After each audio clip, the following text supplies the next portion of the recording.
essa avaliação que vai fechar a segunda unidade. Então, bora estudar para tirar boas notas, para conseguir atingir os nossos objetivos, né? Então, vamos comigo.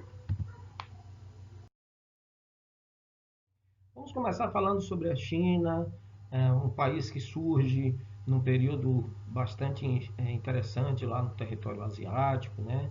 É um país que se destaca pela sua grande população, também ainda por manter um regime comunista, né? O Partido Comunista, apesar de algumas alterações no seu contexto histórico, né?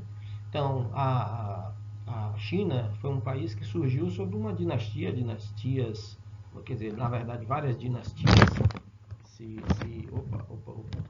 várias dinastias se destacam ali, né? Mas com a dominância, né, da dinastia Qin, que se manteve durante muito tempo, né, no país. Né? No ano de 1949, né, Mao Tse-tung, responsável pela Revolução na China, né, ele liderou a Revolução Chinesa, através do Partido Comunista, estabelece, né, a República Popular da China, né, estabelecendo ali o final do período da Guerra Civil Chinesa. Né. Mao Tse-tung governa até o ano de seu falecimento, 1976. Desde 2013, a China é governada por um Xi Jinping. Né. Muita atenção para esse nome. Bom, os dados geográficos do país, né, da China. Então, aí você vê a República Popular da China, tipo de governo é a República Comunista, com um único partido político. Capital é Pequim ou Beijing, né? A língua oficial aí é o mandarim. Presidente Xi Jinping, localizado na Ásia com uma área de aproximadamente 9.596.961 km². É o país mais populoso do mundo, né? Mais de 1 bilhão de habitantes. Nós estamos vendo aí 1.419.257.177 habitantes. Uma densidade demográfica de 146,29 habitantes por quilômetros quadrados, um índice de desenvolvimento humano, né, abaixo, inclusive, do Brasil, né, 0,752. Está entre os países que são citados como países emergentes, né, e tem um PIB que tem um crescimento fantástico nos últimos anos, né, 12,24 trilhões. Né. Muito bem, vamos lá. A sua economia, ela teve uma mudança consideravelmente grande, né, enorme, a partir do momento que ela modifica a economia planificada e estabelece no seu país, né, uma economia de mercado, né, com base no neoliberalismo, né, não mexendo com as características políticas, mas alterando, modificando a sua economia. Né. Então, o país, inclusive, hoje é um dos países que recebe investimento de capital estrangeiro para o desenvolvimento de sua economia. Né. Mesmo assim, o governo ainda mantém um grande poder sobre os investimentos, né? Porque não existe na China essa liberdade de investimentos. O governo fiscaliza exatamente tudo. O produto interno bruto, né, ultrapassou 12 trilhões e a renda per capita chega a 5.185 dólares. Né? O país também ele se encontra no topo do ranking de líderes mundiais em nível tecnológico de investimento em pesquisa e desenvolvimento. Os chineses também estão entre os maiores poluidores do mundo. Né? A política, né? Xi Jinping, o atual presidente, né? Desenvolve ali nesse partido, né? Uma sociedade extremamente socialista, né? Contudo, são observadas no país práticas econômicas de cunho liberal. Já falamos sobre isso, né? Sobre o liberalismo, né? Considerando um partido ainda, o Partido Comunista, como o único existente no país, então não existe essa democracia, essa liberdade toda, né? Um partido apenas que mantém o domínio, né? Político do país, né? O governo baseia-se na atuação de um partido único, não permitindo a existência de outros partidos políticos. Muito importante quando se fala sobre a população chinesa, né? Diz respeito aí ao seu país como um todo, né? Sobre o seu ritmo de crescimento. A gente não pode esquecer que até pouco tempo atrás existia, né, na China a política do filho único, né? Mas isso foi mudado, né? Pode-se ter até 2 filhos. Né? Isso porque eles perceberam que a China urbana, ela está ficando muito envelhecida, né, com essa política do filho único. Então, a necessidade de renovar a população e de ter, vamos dizer assim, né, essa renovação da população é permitido atualmente que as populações que vivem nas áreas urbanas tenham até 2 filhos. Mas quem vive nas áreas rurais, esses daí podem ter quantos filhos queiram. Apesar de que, né, quanto mais filho, maior o número de mão de obra, né, nessas áreas. Bom, a gente também fala sobre a situação da saúde, né, o avanço o surgimento, na verdade, né, do Covid, né, 19, né, a SARS-CoV-19, como é assim conhecido, que surge lá na China, na província de Wuhan, né? Isso acabou também desencadeando uma questão de relacionamento bastante conturbado entre os Estados Unidos, né, e a China, né? O presidente Donald Trump ele chegou a fazer algumas acusações, dizendo que se fosse comprovado que o vírus foi criado propositadamente, né, criado na China, né, isso daí deveria gerar algumas retaliações para com o governo chinês. E em troca, respondendo também na mesma moeda, né, o governo chinês também respondeu, né, dizendo que tratava-se dizer que a população chinesa é responsável pelo surgimento desse vírus, né, é um absurdo, né?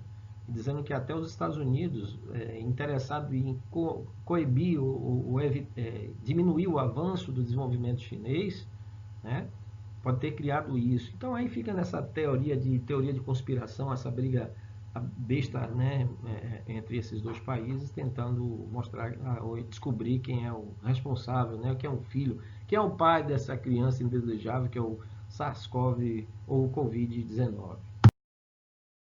E a gente agora vai falar sobre os aspectos físicos, né, dentro do território chinês. Então a gente vai começar falando sobre o clima, né?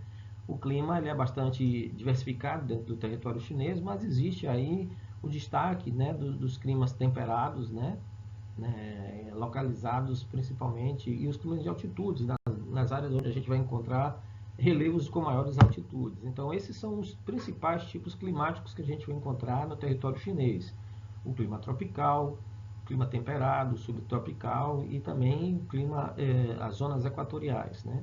Os índices pluviométricos também variam de acordo com cada um desses climas, né? E sobre o relevo a gente destaca, né? Ao fundo aí vocês estão vendo, né? O território chinês, né? Então vocês estão vendo aí que a China, na parte leste, nós vamos encontrar, né, um relevo mais suavizado, né? Então um relevo de planície, onde está aí o rio Yanghu e o Yangtze-Kiang, né? É também nessa parte leste do território chinês onde a gente vai encontrar a maior concentração populacional, né, para a situação do relevo menos acidentado e também pelo clima mais ameno, né? Diferentemente, quando a gente se desloca, né, na parte oeste, a gente já vai encontrar as maiores elevações, né?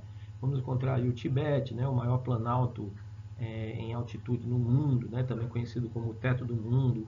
Vamos encontrar aí a Cordilheira do Himalaia, o Monte Everest, né, nessas áreas. Então, por essas razões, né, a gente conclui que a parte da China mais habitada é exatamente essa parte mais baixa, né, do relevo mais baixo, do clima mais ameno, e também mais próximo do litoral. Essas áreas de maior elevação, né, nas áreas mais próximas dessas grandes altitudes, obviamente são menos habitadas. E em relação à vegetação, a vegetação ela também obedece esses critérios, né? A gente vai ver que uma vegetação nessas grandes altitudes praticamente inexistem, mas a gente vai encontrar uma vegetação predominantemente no país de florestas temperadas, nas regiões mais baixas e aonde também, devido às ações humanas, né, e com o avanço da agricultura, também bastante antropotizada. Bom, aí emendando o nosso assunto, a gente começa um pouquinho sobre os blocos econômicos, que são agrupamentos de países, né, que buscam, através de interesses mútuos, né, criarem situações onde eles possam comungar de interesses econômicos, né? Corresponde, então, a uma integração econômica envolvendo países, né? Na atual conjuntura, a gente percebe, né, que a questão primordial entre esses países trata-se de uma questão econômica, tá? Então, aí a gente vai ver que esses blocos econômicos, o primeiro bloco econômico que surge, né, no mundo, surge na Europa, né, com o nome Benelux, após a Segunda Guerra Mundial. A Bélgica, a Holanda e Luxemburgo se juntam para criar esse bloco econômico de ajuda comunitária, né, de ajuda entre eles, com o objetivo de recuperar suas economias bastante fragilizadas após a guerra, né? Mas a gente percebe que outros blocos econômicos começaram então a se formar, né? Surge o Espaço Econômico Europeu, a Comunidade do Carvão e do Aço, o Mercado Comum Europeu, e em 1991, com a assinatura do Tratado de Maastricht, surge a União Europeia, né? É atualmente considerado o bloco mais evoluído, né, mais desenvolvido. Então, seguindo no nosso assunto, a gente vai falar sobre esses interesses e o surgimento desses blocos econômicos, né, que visam garantir o lucro e a acumulação de capital entre os países pertencentes. Tá, ok? Bom, esses são os principais objetivos dos blocos econômicos, né? Diminuir ao máximo as barreiras alfandegárias para facilitar a comercialização entre os países, né? A livre circulação de capitais, ok? Livre circulação também de pessoas, de bens e serviços e mão de obra, ok?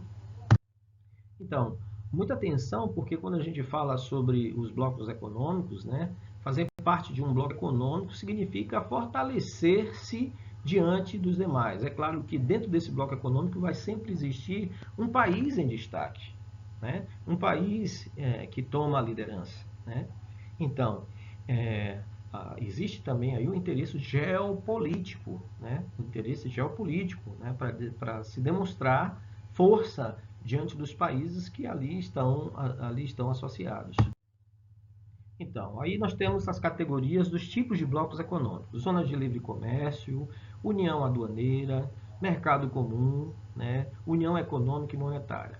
É importante que se diga, né, que quando nós atingimos aí o estágio 4, significa que esse bloco econômico que está nesse estágio 4, ele na verdade detém todas as outras características citadas anteriormente, ok? Então aí a gente fala aí um exemplo, né, do Mercosul, né, que é um bloco de países formado em 1991 na assinatura do Tratado de Assunção do Paraguai, envolvendo Brasil, Uruguai, Paraguai e Argentina, né, que esses são os países membros. A Venezuela está aí, mas está com a sua situação suspensa diante dessa situação caótica, né, que o atual presidente venezuelano, né, Nicolás Maduro, impôs à sua população, né. Esse bloco econômico, ele visa justamente a diminuição de tarifas alfandegárias para facilitar a comercialização entre os países, né? Então, tá aí, ó, uma peculiaridade comum nesse bloco, né, a relação entre outros blocos econômicos. Nele existe também os chamados países associados e aqueles que estão também em observação, né, estão observando o movimento, a dinâmica desse. Então, aí, a Bolívia, Chile e Equador são considerados, e o Peru são considerados países associados, né? E o México como membro observador. Até porque a gente sabe que o México também não está numa situação considerada das melhores lá no bloco que ele faz parte, que é o NAFTA, né? Onde os Estados Unidos exerce um papel fundamental de destaque, né? E impõe as regras de funcionamento desse bloco. Bom, aí nós temos um mapa mostrando os principais países que assinaram o tratado. A Venezuela, volto a dizer, está fora do bloco, né? Atenção, mesmo existindo esses blocos, ocorrem paralelamente comercializações bilaterais entre os países integrantes. Quase não sai. Mas olha só que coisa interessante, né? Veja, por exemplo, a situação entre o Brasil e a China, né? Existem aí interesses bilaterais, né? O Brasil com interesse em compartilhar e ter acesso à tecnologia chinesa, além dos aparatos, né, o acesso a produtos, né, de alta tecnologia, etc. e tal, né? E os chineses interesse aqui no Brasil em ter acesso às riquezas minerais, à agricultura brasileira, né, uma vez que na China a produção de alimentos é um problema sério, o Brasil é uma referência mundial na produção de alimentos, certo? Bom, o mercado comum é um estágio mais avançado quando comparado com a união aduaneira, pois utilizam as mesmas políticas econômicas adicionando. Então a gente vai ter aí, né, busca de padronização das legislações econômicas entre esses países, a formatação fiscal, leis trabalhistas, leis ambientais, a livre circulação de pessoas. O melhor exemplo para se demonstrar isso aí é a União Europeia, né? Então, a gente tem atualmente 27 países com a saída da Inglaterra, né? Mas a gente aí tem um grupo de países que comungam de interesses comuns entre eles, né? Por isso que é chamado, que atingiu esse estágio de mercado comum. A União Europeia ela está mais avançada porque isso aí chegou à categoria, né, de evolução de uma unidade monetária, né? Criação, inclusive, né, de uma constituição para o cidadão europeu, né? Então, essa União Econômica Monetária, né, corresponde ao estágio mais avançado do bloco econômico, pois além das características do mercado comum, ainda apresentaria outras, né? Quais seriam elas? A criação de um parlamento, a criação de um banco único, né? O Banco Central Europeu, a constituição comum para todos os cidadãos dos países que fazem parte desse bloco, né? E a utilização de uma mesma moeda.